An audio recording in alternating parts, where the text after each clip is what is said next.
في قصص أول ما بتسمعها بتقول إن القصة دي حقيقية، بس لما بتوصل للنهاية بتكتشف إن الحقيقة ساعات بتكون أغرب من الرعب نفسه. اللي هحكيه دلوقتي حصل في إيطاليا. بنك في مدينة هادية اتعرض لسرقة مخططة بذكاء شيطاني، بس من غير كاميرات ولا حتى مقاومة ولا حتى صوت. بس الغلطة الوحيدة اللي كانت في الجريمة دي هي بصمة، والبصمة دي كانت لواحد ميت من 4 أيام. الاسم مارك لويتي، موظف قديم في البنك، مش بيظهر كتير ومش بيتكلم لكن ملتزم. البوليس استغرب ازاي بصمته فتحت الخزنة وازاي حسابه اتفتح في السيستم دي، حتى جثته كانت لسه مدفونة من كام يوم. لكن اللي محدش فكر فيه ان الجثة دي ممكن ما تكونش حقيقية. فريق التحقيقات بدأ يشوف فيديوهات قديمة، لقوا ان مارك دخل البنك بعد دفنه بساعات قليلة. المريب ان هو بيبص للكاميرات وبيضحك وعارف ان هو بيتسجل. طب لو مارك مش ميت يبقى فين؟ والمهم مين اللي اعلن وفاته من شوية؟ المستندات اللي اتثبتت بيها موته كلها مطبوعة من جوه البنك، وتم استخراج شهادة الوفاة من دكتور مزيف، والدخول للنظام تم من شبكة داخلية، يعني من قلب البنك. يعني مش حد من بره، حد من جوه وعارف هو بيعمل ايه كويس. اللي حصل بعد كده خلى البوليس يقف، والمحقق قال كلمة ملهاش تفسير: احنا مش بندور على ماركو، احنا بندور على الناس اللي خلت ماركو يبقى ميت. بعد ما اكتشفوا الحكاية لقوا ان شقة ماركو فاضية، بس ما لقوش الا فيها دليل واحد بس مكتوب على الحيطة بالقلم الأحمر: أنا اللي فتحت الباب بس مش برجلي. القصة ما خلصتش، لأن ماركو آخر كاميرا صورته داخل البنك تاني. أنا وقفت لحظة وسألت نفسي: هل ممكن حد يعيش جوه كذبة لدرجة إن الناس تصدق إن هو ميت؟ ومين ممكن يساعده؟ ومين هيستفاد بموته أو اختفائه؟ الشرطة بدأت تفكر في احتمال تاني، إن اللي خطف مارك ممكن يكون مش عايز يموته، لا دول عايزين يستخدموه. الموضوع طلع أذكى مما توقعناه. واحد من محققين الأمن السيبراني قال كلمة مهمة جدا، قال مفيش حاجة اتسرقت من جوه البنك، كل التدبير حصل من جوه البنك. البنك فيه نظام بصمة معقدة جدا، معمول بطريقة ما تخليش أي حد يفتح الخزنة غير 3 يفتحوها مع بعض في نفس الوقت. لكن العملية دي مارك دخل لوحده وعملها من خلال السيستم، يعني حد استخدم جسمه وبصمته في لحظة معينة. وبدأوا يكتشفوا إن وقت السرقة كان مارك لسه حي، العصابة خطفته قبل وقت الوفاة وجهزوا بداله جثة مزيفة وحطوها في المستشفى، وجابوا دكتور مزيف علشان يزيف شهادة الوفاة. اليوم اللي اتعلن فيه موته كان هو نفس اليوم اللي وصل فيه الجهاز الرئيسي للبنك اللي يتحكم في الخزنة. الجزء اللي جاي ده هو أكتر جزء مرعب في القصة. آخر تسجيل كان من كاميرات البنك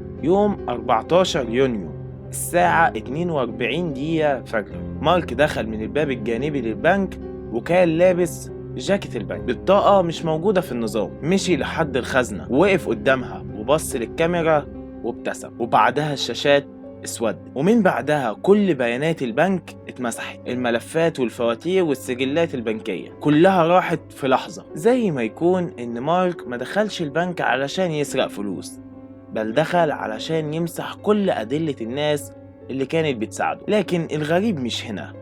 بعد يومين اتبعت ظرف غريب للشرطة، جواه فلاشة وورقة مكتوب فيها: لو فتحت دي هتعرف ماركو فين. الشرطة فتحت الفلاشة لقوا فيه تسجيل صوتي مدته 12 ثانية، صوت نفس وبعديها جملة واحدة: أنا لسه جوه بس أنا مش ماركو. حاسس إن لغز البنك كل شوية بيتعقد أكتر ومش مفهوم.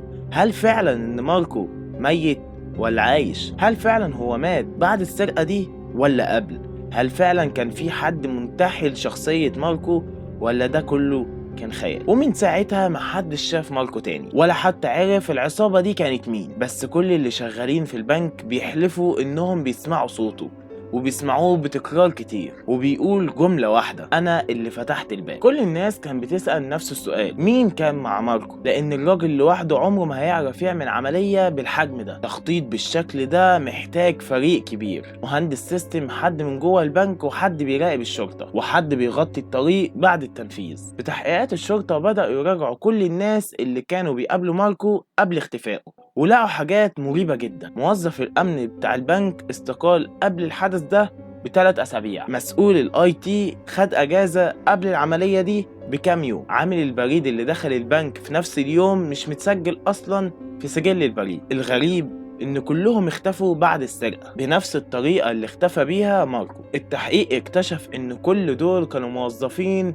في البنك نفسه، لكن اتفصلوا بشكل فجائي بعد اختراق حصل من 4 سنين، واتقال ساعتها إن ماركو هو اللي فضحهم للإدارة. الشرطة بدأت تربط الخيوط، وطلع إن ماركو مش مجرد ضحية، لا ده كان رمز للانتقام كبير جدا. الفريق اللي ماركو سلمهم زمان رجعوا وخططوا للسرقة دي مش بس عشان يسرقوا الفلوس، ولكن علشان يمسحوا كل تاريخهم الاسود اللي البنك سجله ضدهم. الخطة كانت ان هم يخلوا مارك هو الواجهة اللي الناس تشوفه ويستخدموه في الوصول، بس بعدها يتم تهريبه ويختفي للأبد. بعد تحقيق استمر لمدة شهرين، الشرطة تقدر توصل ل3 من العصابة في ألمانيا. واحد منهم كان شغال في شركة أمن بيانات، والتاني اتقبض عليه وهو بيحاول يسافر بجواز مزور، والتالت اتقبض عليه وهو في برشلونة باسم جديد ووش جديد. كلهم اعترفوا وكلهم قالوا نفس الجملة لما اتسألوا عن ماركو، هو اختار يختفي لأنه مش راجع تاني. الشرطة بعد الاعترافات دي قررت إن هيقفلوا القضية بنسبة 90%، وال10% الباقيين طبعا هم ماركو. آخر مرة اتسجلت بصمته